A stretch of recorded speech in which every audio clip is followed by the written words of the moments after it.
মাইরা দিবেন নাকি মিয়া? দাঁড়ান, আপনি দাঁড়ান, আপনি ব্রেক করেন। যাইলে আমাকে মাইরা দিয়ে যেতে হবে। ভাই এরকম চাপ দিলেন কেন? বড় ভাই, আপনার ড্রাইভারের লাইসেন্স আছে ভাই? তো এখানে ওভারব্রিজ আছে, আর ওনারা হচ্ছে ওদিক দিয়ে রাস্তা পার হচ্ছে। হ্যাঁ, চাইলে ওভারব্রিজ দিয়ে রাস্তাটা পার হইতে পারে। তো এই ওভারব্রিজ ভাই কি সমস্যা? কি মাইরা দিবেন নাকি? ভাই কি সমস্যা ভাই? মাইরা দিবেন নাকি মিয়া? আপনি এরকম চাপ দিলেন কেন? দাঁড়ান, আপনি দাঁড়ান। যেভাবে চাপাইছিল আসলে মাইরাই দিত।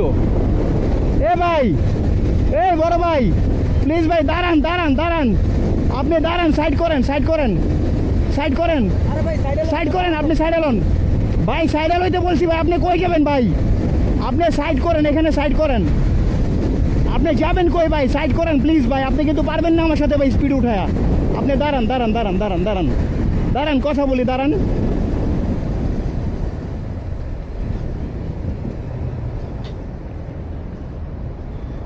ভাই এরকম চাপ দিলেন কেন? না না, 1 মিনিট, আপনি এরকম চাপ দিলেন কেন? আরে ভাই, গাড়ির পরের ব্যাপার। আপনি যে রাস্তা, না না, সব কিছু বুঝছি, রাস্তা তো ফাঁকা ছিল তাই না? আপনি এরকম চাপ পাইলেন কেন? এখানে যে লোকটা হেঁটে আসতেছিল উনি হচ্ছে পেছনের গাড়ির ড্রাইভার। উনি বিষয়টা আসলে লক্ষ্য করছে যে এই পিকআপওয়ালা আমাকে চাপায়া দিছে। তাই আমরা থামার পর উনিও আসছে বিষয়টা ক্লোজ করার জন্য, সমাধান করার জন্য। তাই আমি আর কোনো ঝামেলা করিনি, এই জন্য আমি ওই ড্রাইভারকে ছেড়ে দিলাম, পিকআপওয়ালাকে। বড় ভাই, দেখছেন আপনি জিনিসটা? হ্যাঁ, না আপনি দেখছেন ভাই?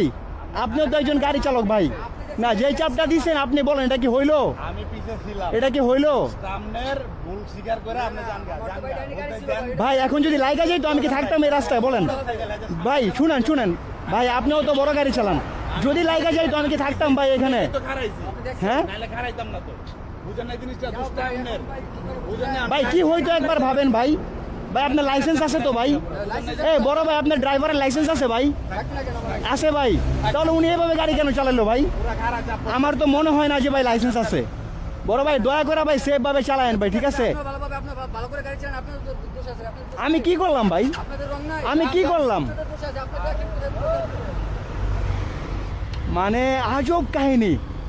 উনি চাপ দিছে, পিছনের ড্রাইভার আইসা নাইমা বলতেছে যে আসলে দোষটা ওনার। তারপরে উনি মানে বার্গেনিং করতেছে আমার সাথে। আল্লাহ, মাঝে মধ্যে বলে না রাস্তায় অনেক পাগল ছাগল থাকে, এ হচ্ছে তার প্রমাণ। মানে আপনি একে ভালো হলে কি হবে? আপনাকে মারার জন্য বা অ্যাক্সিডেন্ট হওয়ার জন্য বিভিন্ন কারণ থাকতে পারে, এর মধ্যে অন্যান্য গাড়ি আইসা মাইরা দিবে, এটা হচ্ছে বড় কারণ। ওহ আল্লাহ, শুক্রিয়া আল্লাহর কাছে, হাজার হাজার শুক্রিয়া যে অ্যাক্সিডেন্টটা হয়নি আসলে। উনি কিভাবে চাপ দিয়ে চলে গেল, আবার থামতেছেও না। পিছনে আরেক গাড়ির ড্রাইভার নেমে বলতেছে যে দোষটা আসলে ওনার, তারপরে উনি থামতেছে না, উনি মানতেছে না যে দোষ ওনার।